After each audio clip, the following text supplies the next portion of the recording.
The Dead Valley by Ralph Adams Cram. Read by Connor K.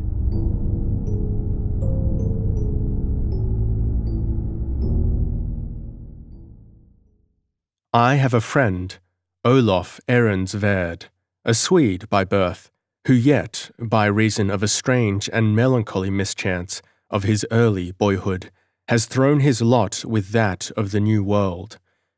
It is a curious story of a headstrong boy and a proud and relentless family.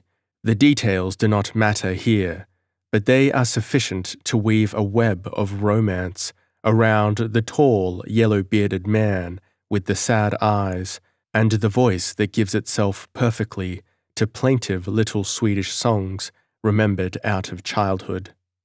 In the winter evenings we played chess together, he and I, and after some close, fierce battle has been fought to a finish, usually with my own defeat, we fill our pipes again, and Ehrensvärd tells me stories of the far, half-remembered days in the fatherland before he went to sea, stories that grow very strange and incredible as the night deepens and the fires fall together, but stories that, nonetheless, I fully believe. One of them made a strong impression on me, so I set it down here, only regretting that I cannot reproduce the curiously perfect English and the delicate accent which to me increase the fascination of the tale. Yet, as best I can remember it, here it is. I never told you how Nils and I went over the hills to Hallsberg and how we found the Dead Valley, did I? Well, this is the way it happened. I must have been about 12 years old, and Nils Sjöberg, whose father's estate joined ours, was a few months younger. We were inseparable just at that time, and whatever we did together. Once a week it was market day in Ängelholm, and Nils and I went always there to see the strange sights the market gathered from all the surrounding country. One day we quite lost our hearts, for an old man from across the Elfborg had brought a little dog to sell. That seemed to us the most beautiful dog in all the world. He was a round, woolly puppy, so funny that Nils and I sat down on the ground and laughed at him until he came and played with us in so jolly a way that we felt that there was only one really desirable thing in life, and that was the little dog of the old man from across the hills.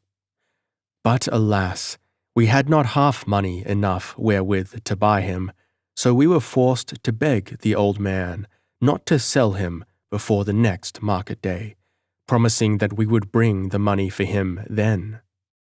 He gave us his word, and we ran home very fast and implored our mothers to give us money for the little dog. We got the money, but we could not wait for the next market day. Suppose the puppy should be sold. The thought frightened us so that we begged and implored that we might be allowed to go over the hills to Hallsberg, where the old man lived, and get the little dog ourselves, and at last they told us we might go. By starting early in the morning, we should reach Hallsberg by 3 o'clock, and it was arranged that we should stay there that night with Nils' aunt, and, leaving by noon the next day, be home again by sunset. Soon after sunrise, we were on our way, after having received minute instructions as to just what we should do in all possible and impossible circumstances, and finally repeated an injunction that we should start for home at the same hour the next day, so that we might get safely back before nightfall. For us, it was magnificent sport, and we started off with our rifles, full of the sense of our very great importance. Yet the journey was simple enough, along a good road, across the big hills we knew so well, For Nils and I had shot over half the territory this side of the dividing ridge of the Elfborg. Back of Engelholm lay a long valley, from which rose the low mountains, and we had to cross this, and then follow the road along the side of the hills for 3 or 4 miles, before a narrow path branched off to the left, leading up through the pass. Nothing occurred of interest on the way over, and we reached Holsberg in due season, found to our inexpressible joy that the little dog was not sold, secured him, and so went to the house of Nils' aunt to spend the night. Why we did not leave early on the following day, I can't quite remember. At all events, I know we stopped at the shooting range just outside of the town, where most attractive pasteboard pigs were sliding slowly through the painted foliage, serving so as beautiful marks.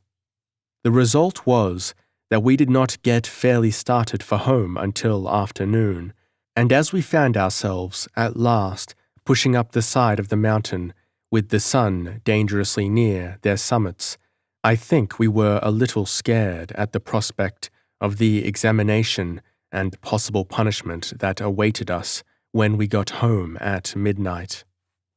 Therefore, we hurried as fast as possible up the mountainside, while the blue dusk closed in about us and the light died in the purple sky. At first we had talked hilariously, and the little dog had leaped ahead of us with the utmost joy. Latterly, however, a curious oppression came on us. We did not speak or even whistle, while the dog fell behind, following us with hesitation in every muscle. We had passed through the foothills and the low spurs of the mountains, and were almost at the top of the main range, when life seemed to go out of everything, leaving the world dead. So suddenly silent the forest became, so stagnant the air. Instinctively we halted to listen. Perfect silence, the crushing silence of deep forests at night, and more, for always, even in the most impenetrable fastnesses of the wooded mountains, is the multitudinous murmurs of the little lives, awakened by the darkness, exaggerated and intensified by the stillness of the air and the great dark. But here and now the silence seemed unbroken, even by the turn of a leaf, the movement of a twig, the note of a night bird or insect.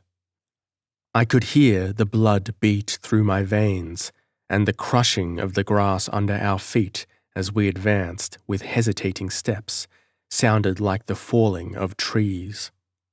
And the air was stagnant, dead.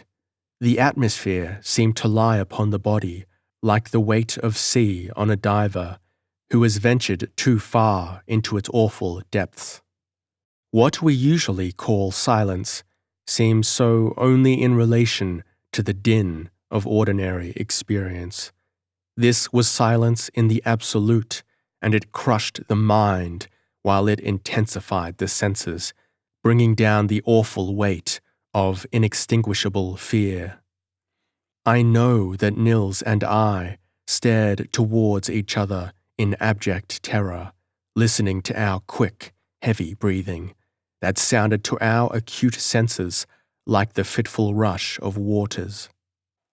And the poor little dog we were leading justified our terror. The black oppression seemed to crush him even as it did us. He lay close on the ground, moaning feebly, and dragging himself painfully and slowly closer to Nils's feet. I think this exhibition of utter animal fear was the last touch, and must have inevitably blasted our reason. Mine, anyway. But just then, as we stood quaking on the bounds of madness, came a sound, so awful, so ghastly, so horrible, that it seemed to rouse us from the dead spell that was on us. In the depth of the silence came a cry, beginning as a low, sorrowful moan, rising to a tremulous shriek, culminating in a yell that seemed to tear the night in sunder and rend the world as by a cataclysm. So fearful was it that I could not believe it had actual existence. It passed previous experience, the powers of belief, and for a moment I thought it the result of my own animal terror, an hallucination born of tottering reason. A glance at Nils dispelled this thought in a flash.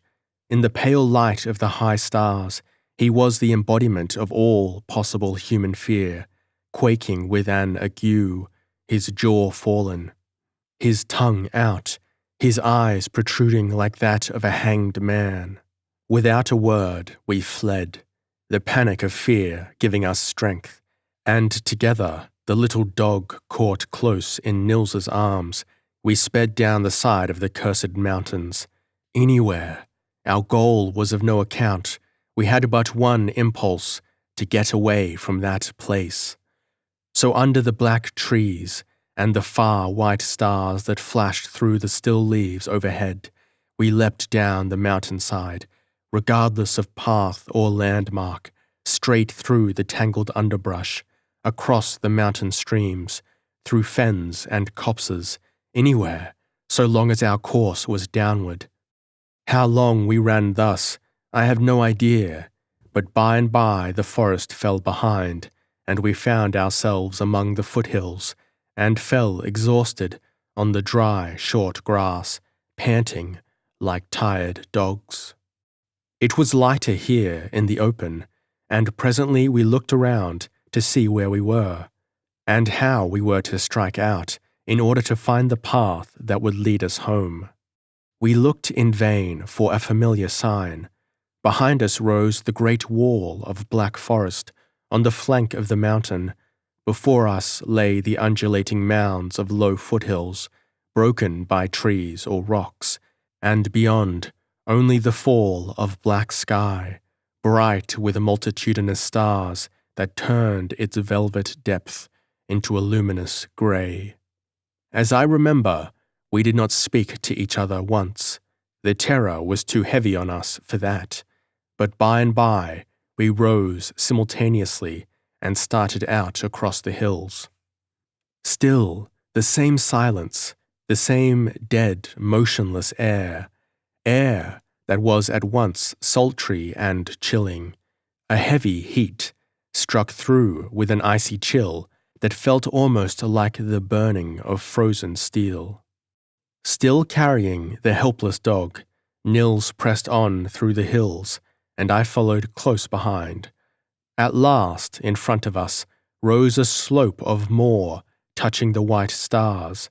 We climbed it wearily, reached the top, and found ourselves gazing down into a great smooth valley, filled halfway to the brim with what?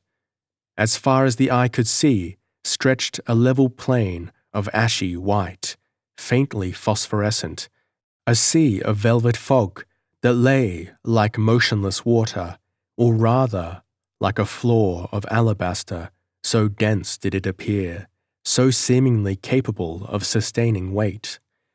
If it were possible, I think that sea of dead white mist struck even greater terror into my soul than the heavy silence or the deadly cry.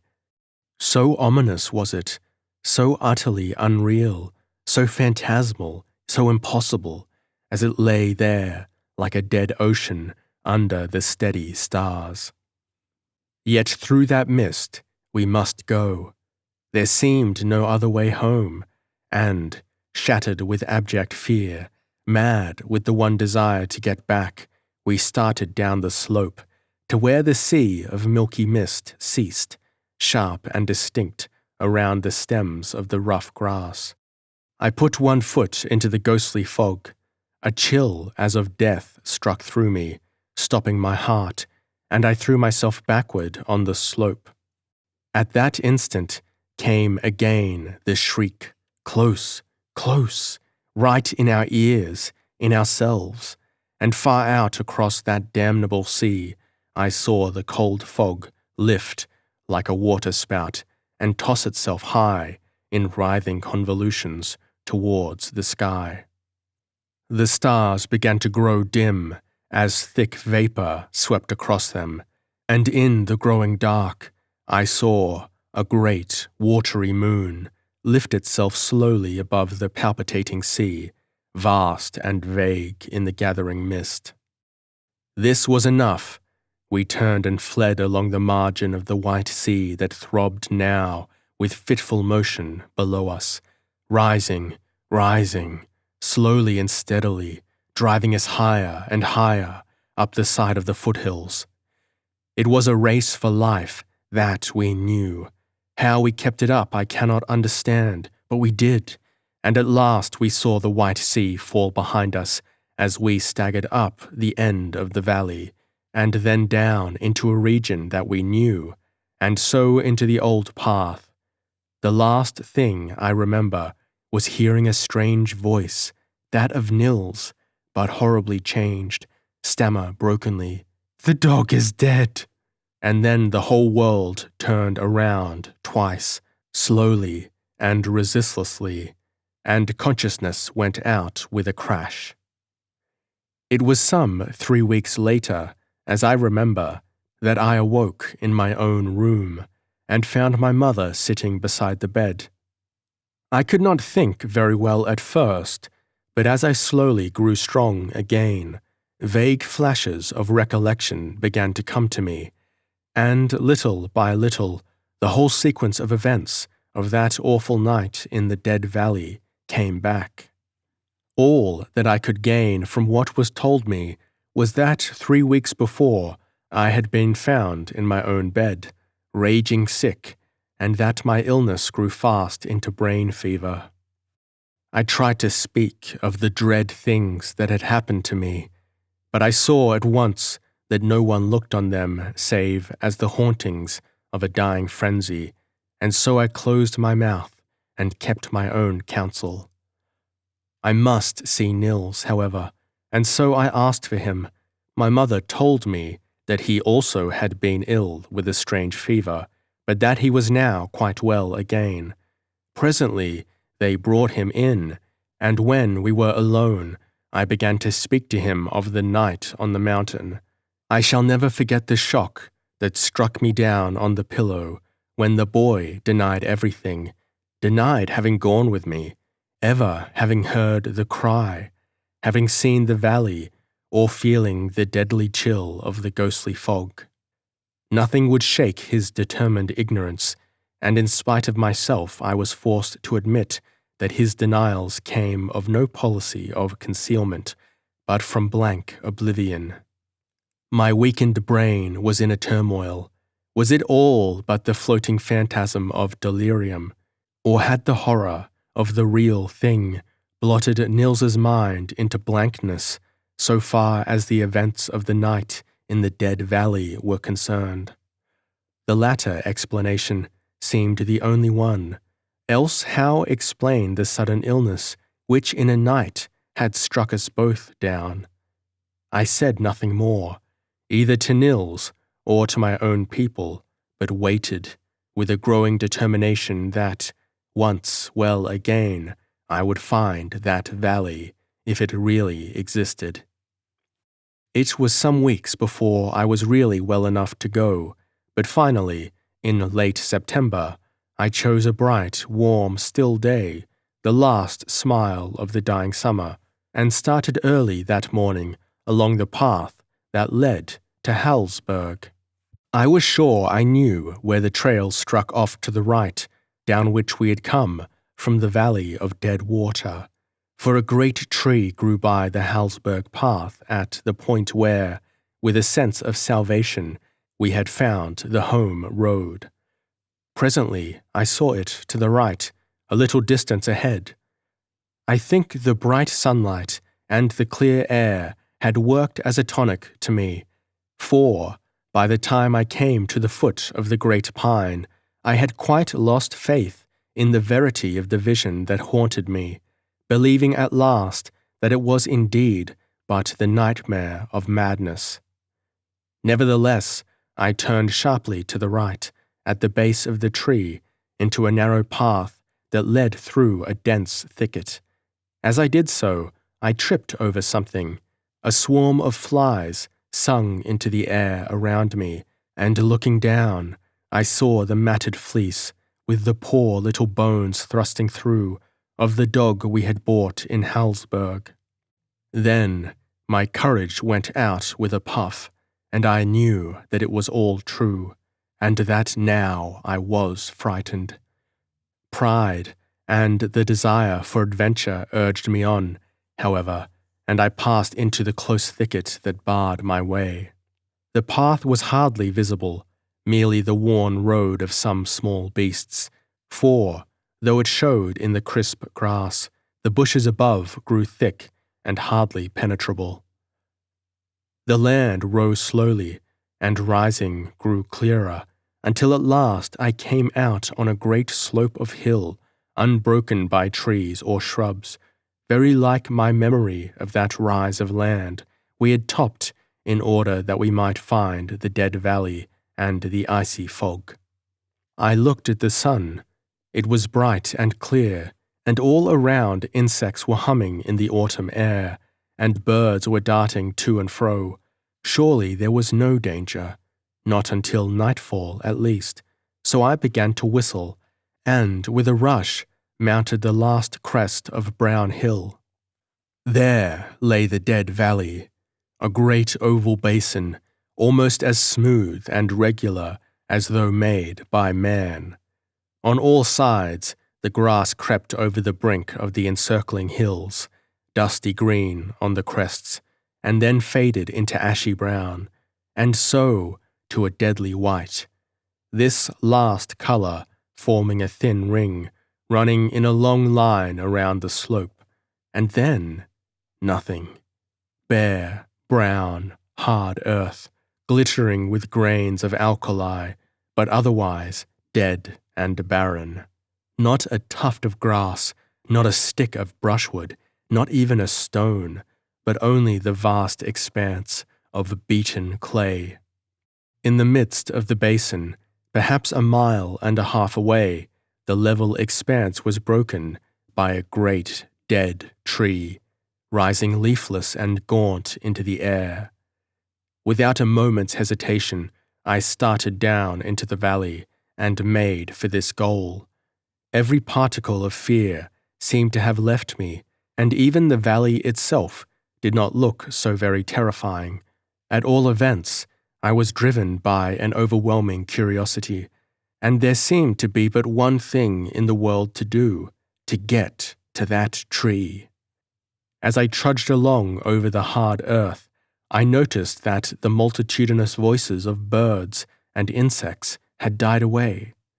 No bee or butterfly hovered through the air, no insects leaped or crept over the dull earth. The very air itself was stagnant. As I drew near the skeleton tree, I noticed the glint of sunlight on a kind of white mound around its roots, and I wondered curiously. It was not until I had come close that I saw its nature. All around the roots and barkless trunk was heaped a wilderness of little bones, tiny skulls of rodents and of birds, thousands of them, rising about the dead tree and streaming off for several yards in all directions until the dreadful pile ended in isolated skulls and scattered skeletons. Here and there a larger bone appeared, the thigh of a sheep, the hoofs of a horse, and, to one side, grinning slowly, a human skull. I stood quite still, staring with all my eyes, when suddenly the dense silence was broken by a faint, forlorn cry high over my head. I looked up and saw a great falcon turning and sailing downward just over the tree. In a moment more, she fell motionless on the bleaching bones. Horror struck me, and I rushed for home, my brain whirling, a strange numbness growing in me. I ran steadily, on and on. At last I glanced up. Where was the rise of the hill? I looked around wildly. Close before me was the dead tree with its pile of bones. I had circled it round and round, and the valley wall was still 1.5 miles away. I stood dazed and frozen. The sun was sinking, red and dull, towards the line of hills. In the east the dark was growing fast. Was there still time? Time! It was not that I wanted. It was will. My feet seemed clogged as in a nightmare. I could hardly drag them over the barren earth. And then I felt the slow chill creeping through me. I looked down. Out of the earth, a thin mist was rising, collecting in little pools that grew ever larger until they joined here and there, their currents swirling slowly like thin blue smoke. The western hills halved the copper sun. When it was dark, I should hear that shriek again, and then I should die. I knew that, and with every remaining atom of will, I staggered towards the red west through the writhing mist that crept clammily around my ankles, retarding my steps. And as I fought my way off from the tree, the horror grew, until at last I thought I was going to die. The silence pursued me like dumb ghosts. The still air held my breath. The hellish fog caught at my feet like cold hands. But I won, though not a moment too soon. As I crawled on my hands and knees up the brown slope, I heard, far away and high in the air, the cry that already had almost bereft me of reason. It was faint and vague, but unmistakable in its horrible intensity. I glanced behind. The fog was dense and pallid, heaving undulaously up the brown slope. The sky was gold under the setting sun, but below was the ashy grey of death. I stood for a moment on the brink of this sea of hell, and then leaped down the slope. The sunset opened before me, the night closed behind, and as I crawled home, weak and tired, darkness shut down on the dead valley.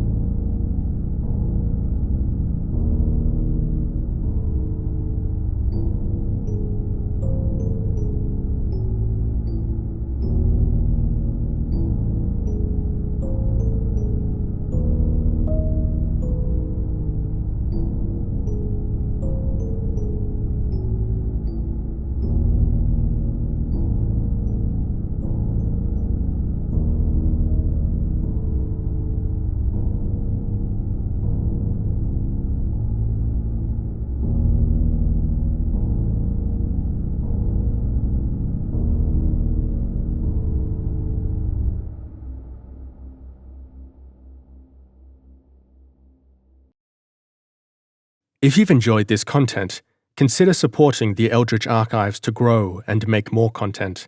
Become a supporter on Patreon, buy an audiobook on Bandcamp, or like, comment on, or share one of the videos on YouTube. And as always, thank you for listening.